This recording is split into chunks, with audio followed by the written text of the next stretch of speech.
Hey everyone, and welcome back to Anchor Watch, your weekly below deck chat with me, Jason, and Me, Gelsey. you, Gelsey, me, Jason, and you, Gelsey.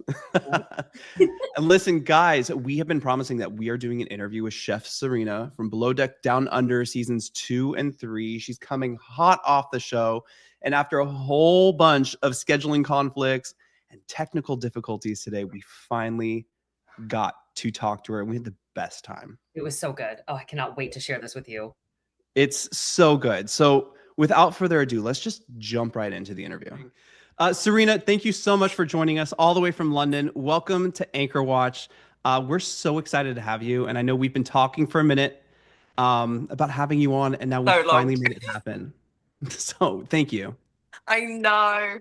It's my fault. I just had a last minute decision going, I'm going to go to Greece and live my best life. Nice. Good for you, as you should. As you should.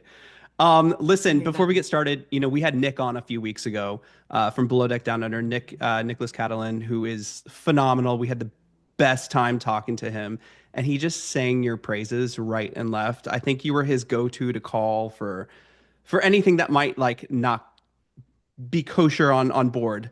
But he just sang your praises. So just want to start off with that because he's so cool. He is so incredible. His mum is amazing, and like as much as like I think a lot of the Below Deck cast, often even different franchises, almost see me as like, like she's done it before, she knows it all. And the random DMs and phone calls I get from so many people having to give them advice, helping them calm down with things, and like helping them with the process with it. And Nick was one of those people. But then when I was having a crash towards the end of the season coming out, he was my rock. And so it was really nice because he's so level-headed and so intelligent that like a situation happened and he saw it and he jumped in straight away, and we got on the phone and he was just incredible. So I just appreciate Nick so much. Like he's like a little brother, but it's really hot. Like the hotter younger brother. Literally the hotter younger might bring incest brother, like he's just so gorgeous. I think I've seen a video once about that, but I'm not going to talk about it. I don't know. Send me the link. I might have it already. You must be 18 or older to enter that studio. But it's such a wise head on his shoulders. It is. But it's going into that though. You said you were kind of in the mentor role for that. Like, do you like being in that position? I know personally in my career, I've kind of fallen into that role for younger people in the entertainment world. How do you like being that kind of mentor? Do you feel overwhelmed with like, oh shit, I got to tell them how it is and this, that? Or is it like this kind of respect, like, cool, I'm at this point in my career, I mean, I don't know why anyone takes advice from me, to be honest. I'm not gonna lie. I mean, like I've been to every wellness retreat and I've been in therapy since I was 14 years old, and I was very prepared going into Below Deck and knew what to expect, especially with friends and TV and stuff. So I was very lucky to have mentors going on to my first season. So it is really nice to be able to help guide people and just let them know that like, it's okay to show your vulnerabilities, because on shows like Below Deck, like you cannot hide anything. There's not a moment in your life that you can't hide, and you can't just be beautiful and perfect all the time. And it's actually trying to help, these younger crew members coming on board and putting their life out there, that it's actually like it's okay to be vulnerable. Like it's absolutely fine, and you're allowed to feel these emotions, especially watching it back. It's so overwhelming, because then you find out what people are really saying about you. That has to be so scary. Yeah, go ahead. Oh, no. I was just gonna say, I mean, it's not Housewives. Like you literally have cameras on you all the time, like where you sleep, where you work, changing. Like I think the only privacy you get is like when you get to pee or shit. Like that is like, right? You say that though, but I'm convinced that there's maybe a microphone in the bathroom somewhere, because they hear everything. I think so too. Yeah, and they're just incredible, like production, the way that they do it. I have often got like, a text message, because I don't wear bottoms when I go to bed. I just normally wear a short night dress, and sometimes I'll be doing my paperwork like this, and there'll be a camera opposite, and they'll be like, come on, just close your legs. Like we can't do this, So there are definitely limitations. There definitely. Well, it's a good way But to keep private. You just like, I think I'd be in the cabin always just spread eagle. So I'd be like, well, I'm safe. They can't use Well, this. Like, oh, but they would though. They just I, blur it out. they I would, remember they my would. first season. There was a few scenes of my full Angelina and Jolie's out that they just, you know, blurred out a bit. It just, people have bodies. It's, it I think I said that to happens. Harry my first season when he came in and I was wearing my underwear and Harry freaked out. I was like, it's just like wearing a bikini, man. Like it's fine. Literally. The only person I'm comfortable with that, around is probably this girl here or that girl there. Hey, Or Tzarina, Jason. yeah. Tzarina, you're like kind of this. You're part of this kind of a elite club of chefs on Below Deck who make it past a season. You've been on 2 seasons of Below Deck Down Under, which by far is probably the best version of the franchise. I think. I think Gelsey agrees with me too. But you haven't been fired, so that's great. But this season, and this is the reason I reached out for you or reached out to you in the first place, is this season it felt like you were sending out things, plates that we had never ever seen before on Below Deck. It was amazing. The food was amazing. And every time I was watching a plate go out, I was like, are we not talking about that? Because it was so overshadowed by so much drama, which is reality Yeah. TV, which is Below Deck. I get it. But I was like, is anyone noticing this or what? Did you watching back, did you feel like maybe some of your dishes got overshadowed a little bit? Because I kind of felt like they did. Yeah. I mean, I completely understand the narrative of the show and why we do it. Everyone's there for the drama and the tea at the end of the day. And it's not the Tzarina cooking show. And actually, most nights I would do up to 8 courses. And I guess they pick, the good or the bad ones of the night as well. And I think for me, it wasn't just the fact that some, I don't, scream for attention, but it's just, I was working 20-hour days so I could get out food like that, and I put absolutely everything into be able to create these dishes and come up with new ideas and read preference sheets to really be like, could I put these flavors together? Like, how do I plate it? And I put so much love into every single dish that I did, even the ones that fucked up, to be honest. But it's just, yeah, it does like that. The drama does take so much away from it. And sometimes I almost feel like I was like screaming. Like there was one charter as well that they didn't even show it, but I did I think it's a 5-tier like wedding cake or something. And it took me about 24 hours to do. And when I've done wedding cakes for clients in the past, it normally takes me about 5 days because the setting in between. And like I was having to put bits in the freezer to like manage to stack it up. And I can't believe I did it. And it was so, so big. And watching it back, I was like, where is it? I don't think any other chef on Below Decks that, well, they might have done and not shown it, but yeah, there was so much juicy drama and gossip and Love Island excitement this season that I do feel like some of the food was really missed, and I was like working my I mean, little I feel butt like off. Gelsey and I too, like this is the reason we love Below Deck. My husband covers Housewives and all the drama, and we do interviews for all kinds of drama, right? But Below Deck is that show where you actually get to see, people Working. come together from all these different countries with different disciplines, and you're basically putting on a show, and it's fun to watch you guys work. I think that's what the special part of the show. I hope it continues to be like that and doesn't get lost in all the drama too. Yeah, I But mean, it's just so beautifully done. Like even every time I watch an episode, even if it isn't so much of my favor, I'll be like, oh, that was so good, and It like, really is. Yeah. It is that like perfect marriage of the two. And that's why like I don't love Bravo, to be honest. No offense, Bravo. I'm not a Housewives girl.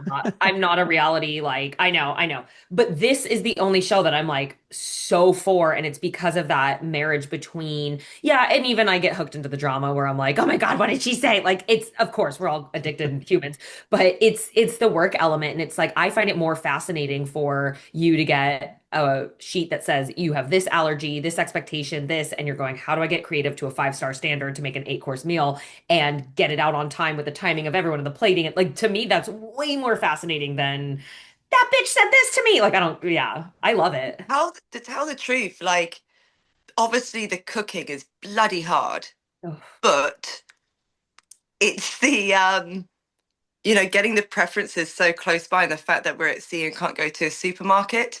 For me, that's like the hardest. Like, okay, this is what's on the preferences. I can kind of wing it with stuff that I have left over from last charter, and how to create these 5-star dishes like so last minute. It's the last minute thing for me that is just, especially being dyslexic and ADHD. Like, it's actually the paperwork side of it that actually takes me longer than the creative side of cooking. And I always thought, like, God, if I didn't have that bit and I could just focus on the cooking, then actually what could I do? Because I'd be able to put so much more time into it. I used to basically leave Alicia on the in between day to basically clean and organize, and I'd be sat on my bedroom floor just trying to guess menus before the preference sheet meeting, to then when the preference sheets come be like, okay, well, I can't do that, I can't do that, I need to break that down, it's so much brain work. Like, and it's very much the part that's missed. I think maybe because most chefs, Chef Rachel's incredible. She's at her laptop bossing it on those days. And I'm there like crying, like, oh God, I spelled that wrong. I don't think they can understand this. How do you Tzarina, go ahead, Gels. Oh, I was gonna say, like, how do you feel in your career? Because this is just an outside perspective. Do you feel like in preference sheets since for the last decade, 2 decades, that people have gotten pickier and have more food allergies than they used to? Because I feel like it's like a little bit of a fad. And every time I watch an episode, I'm like, get the fuck out. Like, no, you don't. Like, shut the hell up and eat what she's making. Like, I get pissed off by it. Does it irk you? Because now you can't creatively fully do what you do best. It's a difficult one because, I've been working on yachts for 7, 8 years now. I've actually worked on 38 yachts in total, because I'm known as like Wow. I'm like the temp like charter queen in the industry. They know they've got a charter or two up, then if I come on, I'll smash it out, good tip and go. I'm just that sort of person within the industry, the person to call. This is why I don't really need to do full time these days. But I have noticed, I think maybe the last 4 years, some of these requests as well. I might blame Below Deck for this, because a lot of the new money people coming on board think that it's okay to have the same sort of preferences and clickiness as the Below Deck guests that we have. When in reality, before, when I was working on yachts, there was a lot more, just your normal people coming on. I also find that in my career that when I cook for millionaires, they're more like the below deck chartered guests with really picky, this is what I want, caviar, all of this lobster, lobster, lobster, lobster. But it's actually the billionaires that I work for that at lunch will be like, oh, can we just have a sandwich and a Coca-Cola and just leave us? And it's just that theory of like, money talks and wealth whispers. And Absolutely. and so I see that a lot. But the dietary requirements more and more, especially with new fads coming out, to tell the truth, being a nutritionist and a dietitian myself, I actually find it quite exciting. But it's when every guest has a different dietary requirement, when you have to understand that you have 12 to 15 crew as well, who will also have different dietary requirements. So that balance is really difficult, because obviously the crew have to eat as well. You have vegetarians, vegan, maybe some with cholesterol problems, so it's trying to balance it all and being away from a supermarket. That's insane. I was talking to Chef Ryan, I think from Below Deck Down Mhm, Under season 1, right? mhm, And this was like a couple years ago when he left the show. But for me, like if I was going to go on a charter, I talk to Gelsey about this all the time. But if I'm going on a charter and I don't really have too many things, like I'm allergic to peanuts and legumes, so mhm. that would be it. But I would want you to just do what you do. I don't think I would come onto a yacht and be like, well, I want this, this, and this. Don't you want to experience what the chef can do, what how creative they can get? Do you ever get guests that come on board and go, just do you, Oh please? yeah. Yeah. Oh yeah. And in like normal yachting, it's if there might be a few things like a gluten-free or allergy or something, and the guests would just be like, we just want to try what you have. The annoying thing about it though is normally on charters, during the week, they might have a day or two where they go to a restaurant, and quite often they cancel their restaurant bookings. And so, because they're like, your food's so beautiful and amazing, we don't want to go to these restaurants anymore. I'm like, please go. Please give me a fucking break. Like, I gotta do the dishes. I'm really, really tired. It'd be great if you could, but it's a compliment at the same time. But Absolutely. No, you said this charters earlier are how you meant work. to be exhausting. Yeah, that's what I was gonna say is like you said earlier how you work, 20 hours a day, and I think sometimes even within the filming and where we're watching episodes and we see this drama play out, we forget how freaking exhausted you guys are. And I'm always like, I've done jobs like that, so I can feel for you, but I am not putting down anyone else's workload, but it always seems like it's not spoken, but that you always have the hardest workload because it's just you. Even when you have a sous chef and you don't sometimes, a lot of the times I know you might not, it's all on you from, like you said, the planning, organizing, then the prepping, the cooking, the presentation, let alone your feeding crew, let alone, like, I feel like it's just so underplayed how fucking hard the chefs work. It's Yeah, it's a lot. I mean, you always have to say, you have to be quite crazy to be a chef, but like now I've done more than one season, but even my first season, I noticed it. It's just you get to this certain point of filming, and it's the cabin fever, new people, exhaustion, and it's almost like this weird feeling comes over you where it's like, ooh, from here it's about to get really messy. It's normally close to halfway through the season before the day off. There's always almost halfway through, exhausted, the heat of where you are, the pressure of the job, personalities are finally molding in and clicking together, and clicks are being made around the boat. People are getting paranoid. And that's normally the turning point. And when I watched them before, because obviously I've watched every single Below Deck before going on it, I was always a huge fan, and I just felt like it was such an honor to be part of it.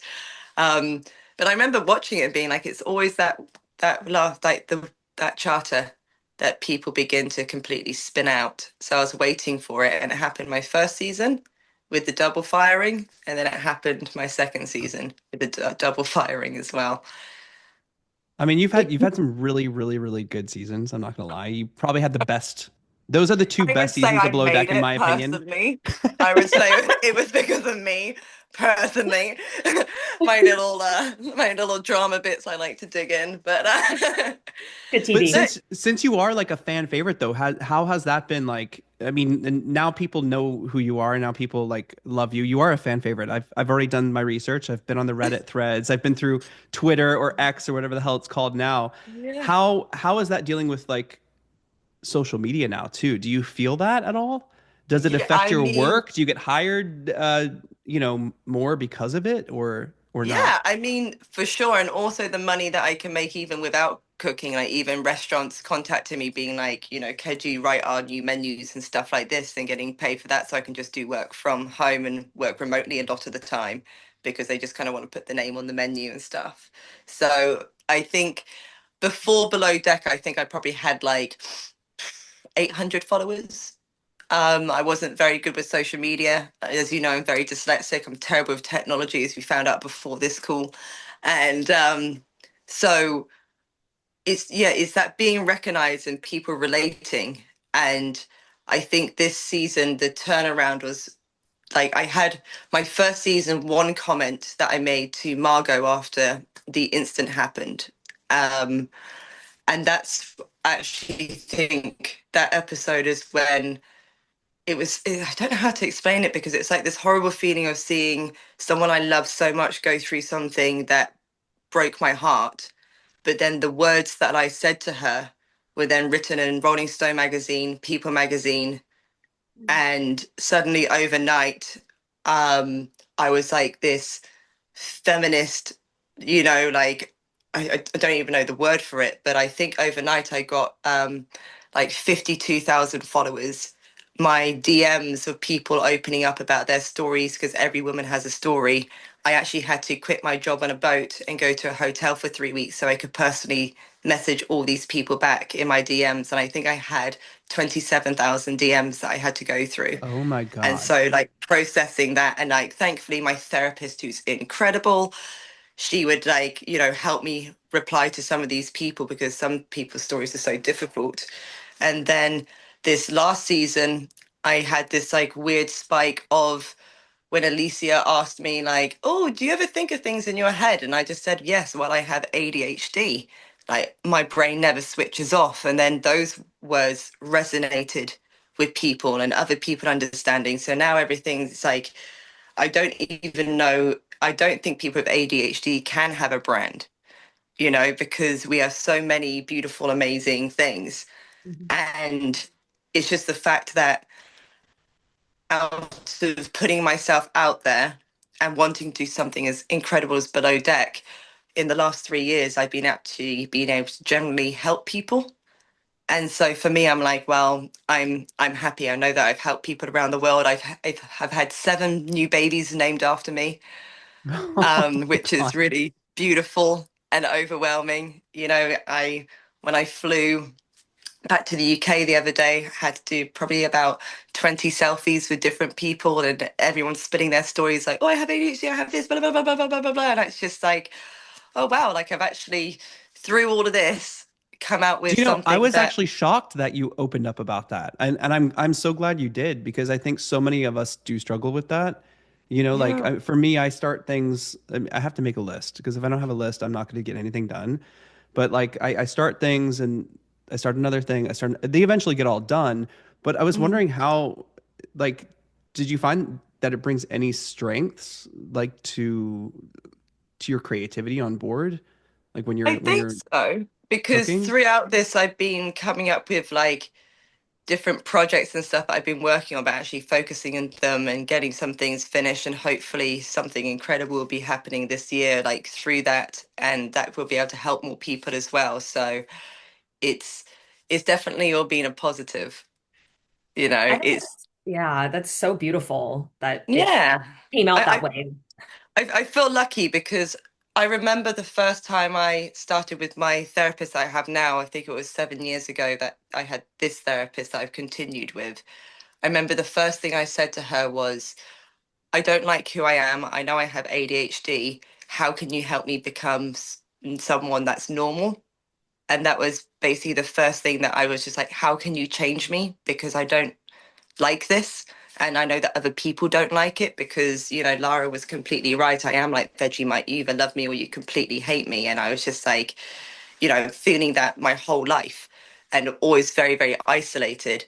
And instead, she basically sneakily, I didn't realize she was doing it. Sneaky fucking therapist. Yeah. She basically turned it around. So I'm learning how to love myself and just accept that, okay, people don't like this. They're not my people, and setting up boundaries. And I feel very lucky for that because then it got to the stage where I could actually speak about it openly on, TV that's worldwide. And now I'm going through this process where, like, I think we all know that I'm like a bit autistic as well. And I've been speaking to my therapist about going for like the whole test and diagnosis and everything. And she was like, why? You are who you are. Mhm. Why do you have to have it written on a piece of paper when we can just learn tools instead? Because I've always said that like I'm every single color of the fucking spectrum. Like it literally, But you know what? I think that is she's right though. That's what makes Right. you you, and I think that's why Yeah. people are so attracted to your personality and your energy. Even just yeah. talking to you now, I'm like so attracted to your energy. It's Yeah. amazing. Did you say you're attracted to me? I said your Tell your energy. No, husband I'm to watch kidding. out. Look, you're no Nick, but we do love you. Oh. Yeah.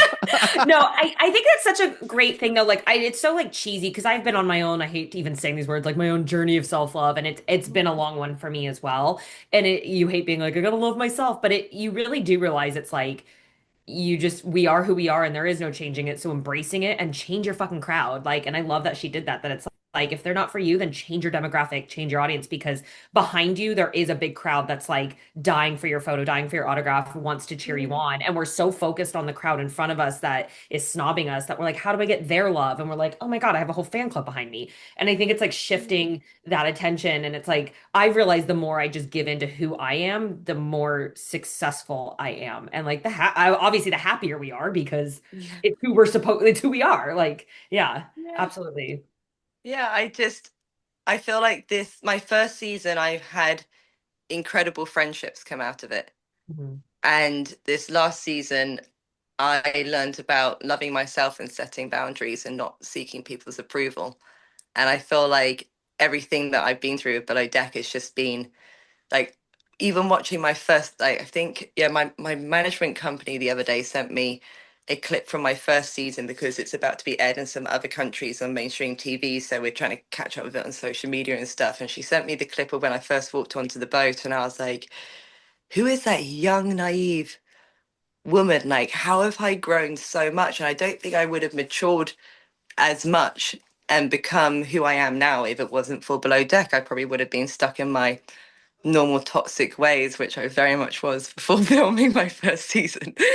I was very, very toxic That's to like, myself. I even in this season 3 and that your second season, I feel like you grew a lot from wanting people's kind of validation in a sense Yeah, to, I'm good. I like who I yeah, am. Like we saw that transition, which was amazing.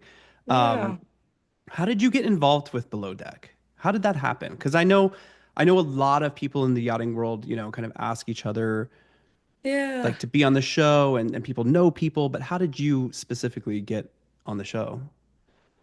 I think they contacted me like through Facebook and stuff a few times. Sorry, I just moved my rug. Sorry about that. ADHD. And let's talk about me again. Yeah, so I think I was leaving a boat, and I've like I had a few like messages from them on Facebook, but I was leaving a boat like I think during COVID. It was so intense. We weren't allowed to leave the boat at all. That's another story. I literally hadn't seen daylight in 4 months. It was insane. Oh my God. And so I just had to escape off that boat, and I took myself to Mexico to decompress. And my really good friend B from Australia, she they posted that they needed a chef on Below Deck, and she basically wrote a comment being, "Oh, Tzarina, you have to do this." And I think I wrote something stupid like, "Oh, these bitches aren't ready for me." And then suddenly, in true Below Deck style, it was like bing, bing, bing, bing, bing, bing, bing. So I actually did my first interview in Mexico, and they wanted me for sailing yacht, I think, in Malta. And I was like, oh, I do not sail. I like, thank you, but no, thank you. And then I think they offered me a different season after that, and I just took a different job, and it wasn't the right time.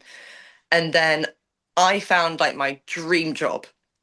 Like, I cannot even explain how this job was. And I signed the contract. I got people to rent out the apartment in Palma. So I packed up all my stuff, was ready literally just to go off and live my best life. Like it was literally, this job was insane. And I was meant to be leaving on the Monday, and it was with my friend's birthday on the Friday. And I got a phone call from the captain being like, hey, just to let you know, you're not actually going to be joining this boat because the owners have been in Italy and they found a chef in a restaurant and loved his food. So he's going to be taking your place. And I just like lost my shit. And I was so pissed off. I remember just being like, so where am I going to live? I signed a contract. You're going to pay me out of this. And I got so angry. And it was very close to my 30th birthday as well. And I went back inside, drank way too much champagne, and then at about 11 o'clock that night, I got a phone call from an American number, and I was like, I bet that's the fucking owner. And I was like, what? And they're like, hi, it's Below Deck, and I was like, oh, okay. I was like, hi. And they're like, oh, do you reckon you can come do Down Under? And I was like, okay, what are the dates and stuff? And it turned out that the first day of filming was my 30th birthday. And Oh my God. I was like, well, that's God telling me, like, Everything happens for a reason. That's amazing. I mean, to get the call literally on your 30th birthday to walk up into Below Deck not knowing what to expect, right? I mean, there were no expectations, or did you have any going into it? A little bit. I have a friend in TV, and he's the director, so he gave me a big lowdown on kind of what to expect and stuff. So I just remember walking on and just seeing Captain Jason in person, and was Ugh. like, I should have worn full pairs of underwear. Jesus Christ! And I was surprised they didn't need a mop and bucket after I walked out of the bridge. And then obviously I didn't have a suitcase for 2 weeks or a week or something, two charters, because the airline lost my suitcase. I didn't Oh, have clothes or knives or anything. And yeah, I remember seeing Asia and just knowing, okay, this is good, I'm safe. Like, because I obviously knew who she was. And yeah, she's ended up being an absolute rock in my process of everything, you Isn't she know. such a superstar? She's just, I'm Like, like her number one fucking cheerleader. Anytime she does something amazing that I see, or if she tells me something, I'm just like phoning her and voice noting her, like, yes, you go, girl, you know. And she's just, yeah, I love it. And Scott's incredible. He actually, if she's watching this, Scott still promised me a trip to Disney World. Um, so let's get that rolling, please. we were just there together. we were That's why just there. we just went to Epcot together like last Oh, no week. way. Oh my God, I wanted to come with you. Next time I'm Oh, we coming got with you. Oh yeah. so drunk. Good, good, good, So good. drunk. The only way to get through They it. they they have this thing where at Epcot you like drink around the world at the different countries, and usually like people go around once and One. you're good. I think we went 2.5, and then we Yeah, were we like, did. gotta Got Not call it three. a day. you. I think I got us a triple at one point. We're like, we gotta go on the Guardians ride, and I got us like lemonades with vodkas. They're like double, and I just hear a yep, and I was like, Well, I love you it. got to deal I with the did kids. that the at the Universal Studios Halloween one. I got absolutely like shit faced about 8 o'clock at night going on the rides, and it was then all these, so you know, the chainsaw people running towards you, and I was there like, try to get me. only way to go to a theme park as an adult is just Really. hammered. Like, otherwise, I'm like, kids, ew, like, yeah, Exactly. Don't touch anything. yeah, They're no. sticky. Oh my gosh. Serena, what are is there a future in Below? Are you coming back to the show? Do we know that? Because I know, like, Um, I know what they love to do is keep like their good people, and they move them around now. I'm noticing a lot of movement between franchises, so I'm just curious if we're gonna see you pop up on like Med, or obviously not sailing, but or sailing. No sailing. Um, so I can't obviously give anything away, but it's just I know. they do just pick you up whenever they need you. So you never know when an appearance could be. But an absolutely incredible news is that I think everyone knows this anyway, but Ben has replaced me on Down Under. And This is so exactly why I was asking. Are they going to move you around? Because I feel like Below Deck has such a following, right? You guys have the Mhm. highest ratings on Bravo, by the way. Oh, I You know. guys are so It's in ignored. my resume. It's on my So pitch yeah. deck. I know. We always open our show like that. We cover Below Deck, the highest rated show on Bravo. That's how we open our show, because it is. Because I feel like just attracts a lot more viewers. So Mhm. I feel like having a familiar face, especially a fan favorite like yourself, like we have to see you somewhere else. Like, yes, it's amazing to Oh. have Ben back. He's such an OG. Like, people are gonna love that. And I think It's gonna Daisy's gonna be an be there as incredible well. season. I'm gonna be Yes. eating the popcorn watching that one. It's gonna be insanely amazing. I know more than you. Come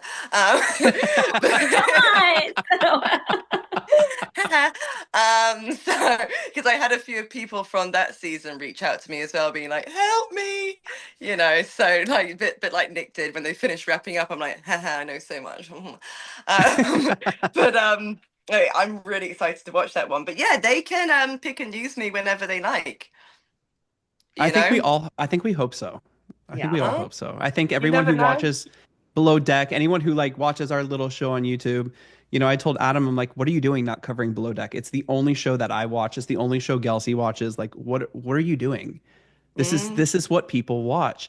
I have another question for you, because I want to wrap it up, because I know we've taken a lot of your time, and I really appreciate it, by the way. You could. Will we see you at BravoCon? No, I didn't get an invite. That I actually have to say that is something that I was pissed off about because it was one of the things I asked for before signing my contract. Absolutely. I mean, Yeah. or wait, 2 years ago, we saw like there was a ton of below deck people there. Yeah, they're really cutting down on the below deck people, I think, because people want to speak to the Real Housewife people a lot. But that was something that I was really confused about, because I was like, I thought this was part of me coming back, is that's what I was expecting. And obviously I would have been there maybe last year, but then they're having gaps in between each year now. Right, And I right. feel like I really pulled the short straw in that one, because I actually had it like saved in the calendar, and I was like, oh, okay, well, I guess I'm not going then. So yeah, that's probably Despite way too that. honest. I might Well, get that told off for that sucks. part, but let's see. Yeah, it does. It really, really does, because like I'm good friends with Kate Chastain now. You know, I've hung out with her and stuff, and and obviously Aisha's there and everything. And for me, it's like, seeing my girls, and obviously Jason, but he's normally the one holding the handbags, looking after all the ladies.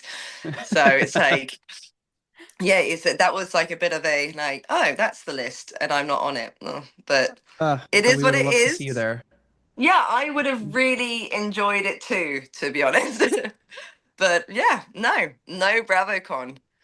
No But I'm not. BravoCon for I'm cool. what? Can you tell? Like, I'm really cool about it. Like, I'm not Yeah, even. you are. Yeah. Yeah. Oh, yeah, Like, yeah, yeah, I'm yeah. actually okay. I just don't have any alcohol near me right now. But You're like, I'm fine. No, it kind of goes back real quick. I don't want to like reopen the story you told about losing your dream job and that's how you got below deck. But this just kind of reminded me. I was like, and it's such another when one door closes. But I've had so many personal experiences when I thought like I lost the biggest dream of my life, and it's like that sand running through your hand feeling. It leads you to the best timing for something even better, and it has happened almost every Absolutely. time. So like well, you're going to be doing I'm something amazing during BravoCon. Like you're not supposed to be there. I'm Yeah. glad you said that, actually, because 3 weeks ago, that's the reason why I went to Greece. I had the rug pulled under me, and it's nothing to do with below deck. It was a really big offer for something else, like my dream, literally, and it's something that I've actually worked on for the last 4 years. And I was literally this close, um, and I had someone break their NDA and blackmail me. Mm. And so I've been going through a lot of that, and a lot of things with lawyers and trying to sort things out. And I lost a really huge opportunity recently. And now I've like kind of recovered in Greece and like got my head back together.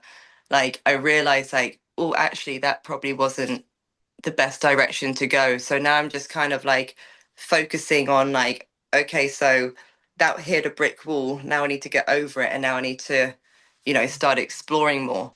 Hmm. It's And gonna it's be the best and thing. I'm telling you, like, I'm not gonna lie, I'm really honest, way too honest about everything. But it's literally 3 weeks ago, I was like lying on the floor of an Airbnb in a ball, crying, going like, I don't know what to Uh, do. Had to call my therapist at 11 o'clock at night, because I was like, I don't understand. Like my head couldn't compute it, to then like have to snap out of it and be like, okay, so how am I gonna get this? Because I had everything ready, and now this is what I need. And so that's like where I am at the moment. And I'm been calling up all my links and connections, being like, come on, guys, let's all gather together and get this rolling. So you never know. You You never never know. you know. never Yeah, know. no, there'll be that day that I'm a full believer. And again, I've had the rug pulled out for me heavily multiple times. And there's always a day Mhm. that I go, thank God. That's That's why. Yeah. why.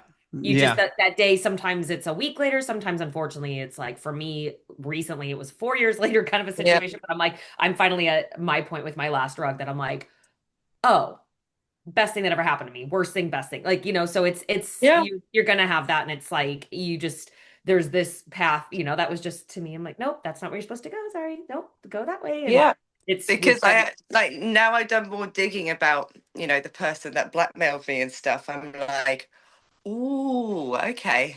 Like, I'm so glad I didn't, go forward with that. Mhm. Like, and Good I for actually you. like in the whole relation to what we were speaking about before, and this is something that I discovered of the dark side of like, you have this huge fan base and following, but the negative side that I found about it since doing the show is actually the people that want to write off your success.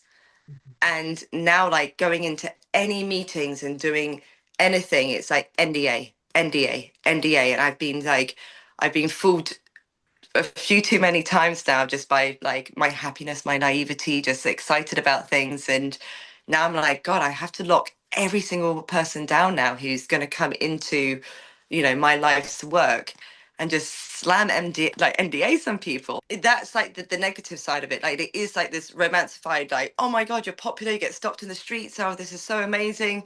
And then you get the people that try and climb off your success and use you and, take from you. And then, yeah, it's actually the people that I actually know from school and stuff.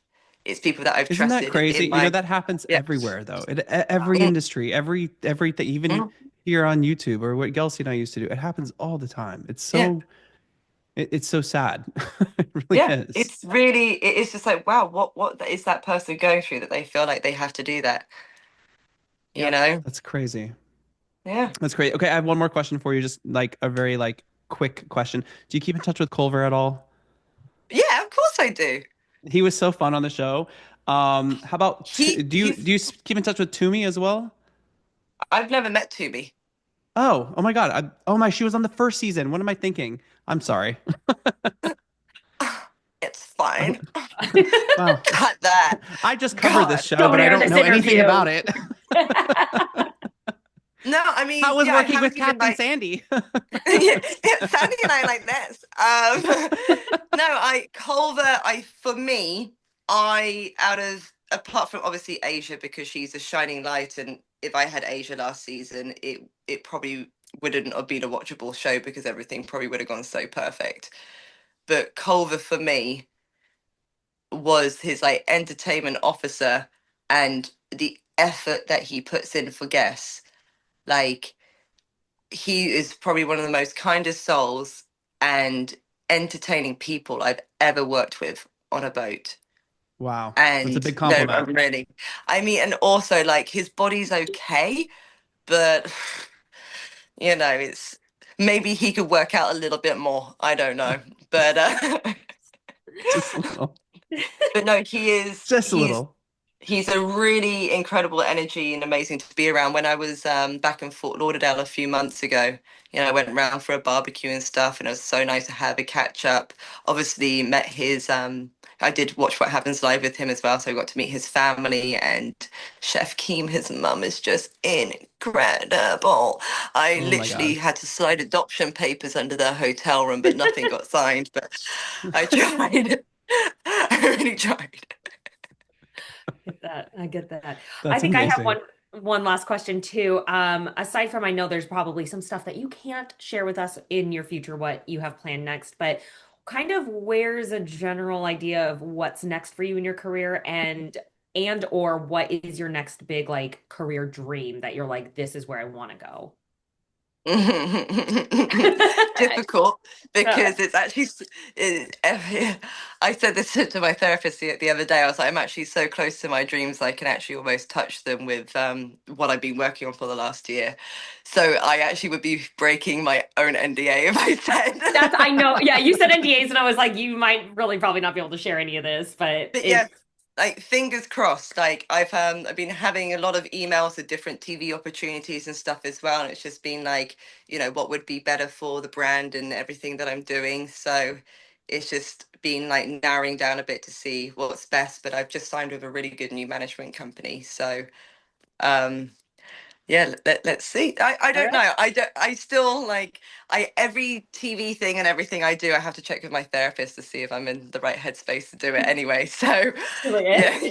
good. Okay, okay, No, no, okay. she No. did. If Am I good? if it wasn't for my therapist, you guys wouldn't even know who I am because when I got the call from below deck, the first person I called was my therapist and said, "Am I mentally ready for this?" So And she said yeah. no, but sign the contract. No, I'm You're kidding. like, no. She's like, and my No. prices have gone up. Yeah. Yeah, yeah. I do have to say, Tzarina, thank you so much for joining us and like having this conversation. I think just your vulnerability and your I know you do share a lot. So does my husband. He shares way too much. I'm like, can you just shut your fucking mouth? But it really does. It helps people. Like even you're opening up about ADHD, opening up about, going to therapy. These people struggle just to get there. You know what I mean? Yeah. So the fact that you're doing that, I find really admirable. And so I appreciate you. I wish we were going to Thank you. Disney together and drinking around the world, but No. Well, I'm hopefully going to be back living in America in hopefully the next few months and stuff. So I'll try and like hop over and see you guys maybe in person. Would be Let us nice. know. Let us know. I actually have been trying to do this whole like no drinking thing for 13 months, but for you guys, I will definitely break that. We always do that. We're both like, oh, we're sober right now, but then we get together and we're like, but not tonight. Like, it's like, how far apart do you guys live from each other? I'm West Coast, so I'm over by California, and he's yeah, complete East Coast. So I'm on the East Coast. So yeah, 5 we used to be hour down flight. in Palm Beach and stuff. And now we're in Hilton Head Island, a little like secluded place off the coast of South Carolina. So we love it. It's our little Nice. bubble. It's our Yeah, little but we bubble. get to see each But hey, other.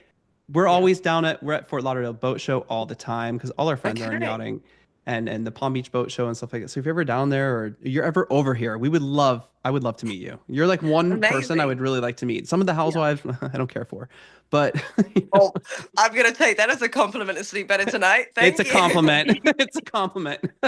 We want to drink with you. It's a compliment. That's Thank you. Right, thank you. We say that me not drinking for so long, 3 drinks, I'd be like, woo! it is the nice part when you don't drink. It's we're cheap dates. Yeah, exactly. Yeah, that's true. That's true. I'd be like, Happy I need some hour and fries done. cheese. Yeah, literally. Tzarina, thank you so much for joining us. We appreciate you.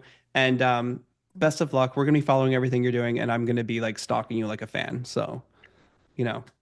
we'll be Yay, there. thank you. I'm going to start stalking you too. You look different Okay. when you're awake. All right. Bye. Bye. Bye, guys.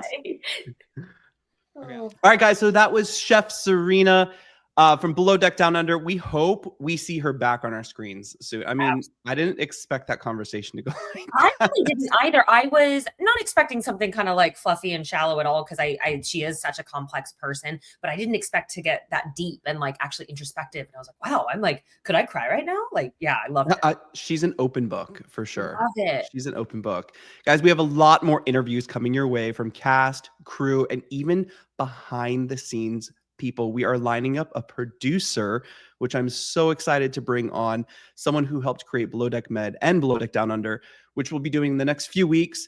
Stay tuned with us. Guys, make sure you hit that like button. It helps us out so much. That is our tip here at Anchor Watch. We appreciate the tip. We love a big tip here on Anchor Watch.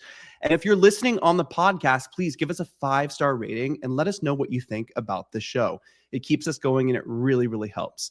Gelsey, see you on Anchor Watch on Tuesday. We'll see you on Anchor Watch. Can't wait. And just a reminder, we have a new time Tuesday. We will see everyone at noon on Tuesday for Anchor Watch. All right, guys, have a Eastern Standard Time. Yes. All right, guys, have a good evening, and we will see you guys later. Bye, everyone. Bye.